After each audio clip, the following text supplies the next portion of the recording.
Adding quick disconnects to your brewery is a great way to provide fast and easy connections between the liquid lines in your setup. All of our quick disconnects are designed to work with one another, provided you use a male and female end quick disconnect together.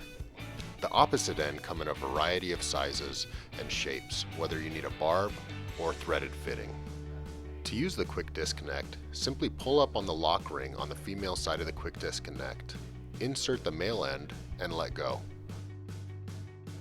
To release, simply pull up the lock ring and they will disconnect.